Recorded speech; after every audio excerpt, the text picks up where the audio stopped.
ছোট্ট ছোট্ট বিষয় নিয়ে মুসলিম উম্মাদের মধ্যে ভাগাভাগি করবেন না। খুব কঠিন টাইম বাবু, আমাদেরকে ঐক্যবদ্ধ হতে হবে। একদল বলছে কিয়াম সালাম করা চলবে, একদল বলছে চলবে না, আবার হারাম ফতোয়া পর্যন্ত লাগাচ্ছে। আমার একটা কথা বলেন। এই যে আপনি বলতেছেন কিয়াম নিয়ে ভাগাভাগি করা যাবে না, কিয়ামটা কোথায় আছে, এর দলিল কি আছে? কোরআন হাদিস তো আমরা দালান আমাদের কাছে শুনেছি পড়েছি। আচ্ছা আচ্ছা আচ্ছা, কোরআন হাদিসে আদৌ কিয়ামের কথা নেই। এই দালান দালান না তুমি দাঁড়াও, ঝামেলা কি? আমি তো শুনবো না, আমি হুজুরের কাছে শোনেন। ব্যাপারটা হচ্ছে আমি আপনাদেরকে বুঝাই। ভাইয়ের বক্তব্য যে কিয়াম সালাম আপনি যে বলছেন কোথায় কোরআন হাদিসে রয়েছে। ভাই, নবীকে সালাম দিতে হবে, এটা পবিত্র কোরআনে আল্লাহ বলেছেন সূরা আহজাবে, ইন্নাল্লাহা, নিশ্চয়ই আমি আল্লাহ, ওয়া মালাইকাতাহু, এবং আমার ফেরেশতারা, ইউসাল্লুনা আলান নবিয়্যি, নবীর উপরে দরুদ পড়তে থাকি। ইয়া আইয়ুহাল্লাযীনা আমানু, ওগো ঈমানদার বান্দা বান্দীগণ, সাল্লু আলাইহি ওয়া সাল্লিমু তাসলিমা, তোমরা আমার নবীর শানে দরুদ আর সালাম পেশ করতে থাকো। ভাই, বিষয়টা খুবই বুঝার।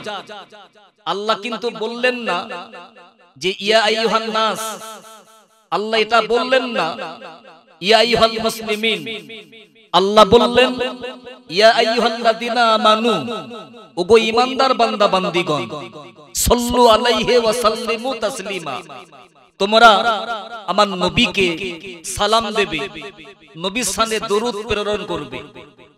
ভাই, এক কথাই এটা বলতে পারি, যারা নবীর শানে নবীকে সালাম দেয়, যারা নবীর শানে দরুদ শরীফ পড়ে, এরাই হলো মুমিন বান্দা।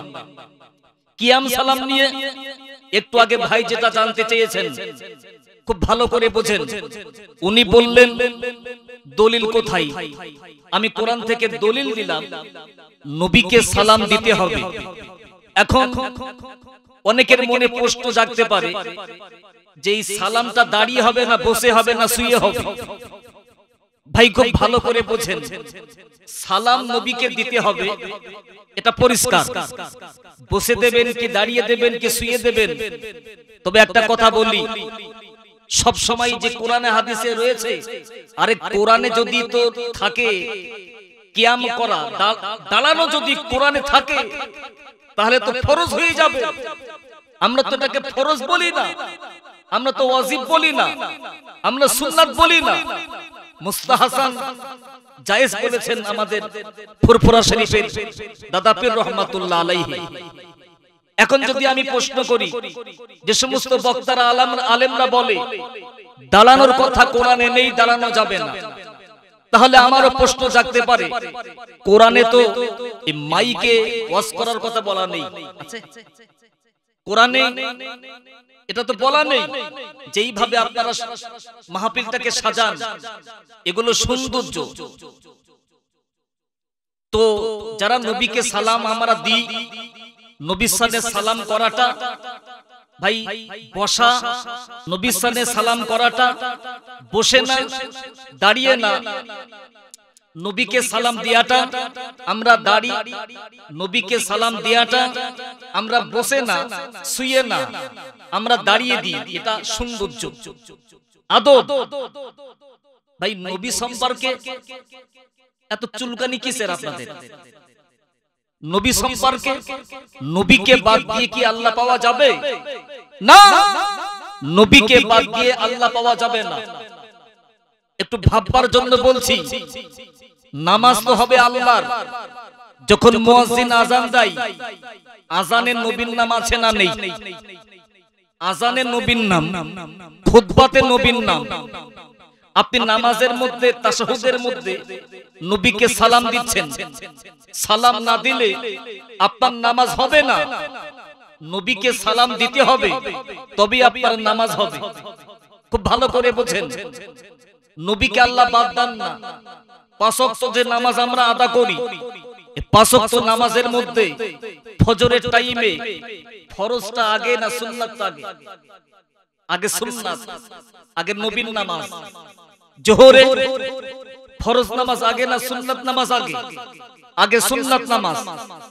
আসরে ফরজের আগে সুন্নাত নামাজ।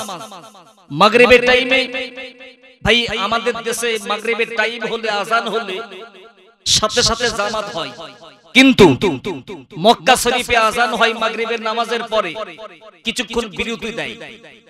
অনেকে তাহিয়াতুল ওযু নামাজ আদা করতে থাকে। ওটা সুন্নাত। ঈশান নামাজে আপনি আদা করবেন, ফরজ নামাজের আগে আপনাকে সুন্নাত নামাজ পড়তে হচ্ছে।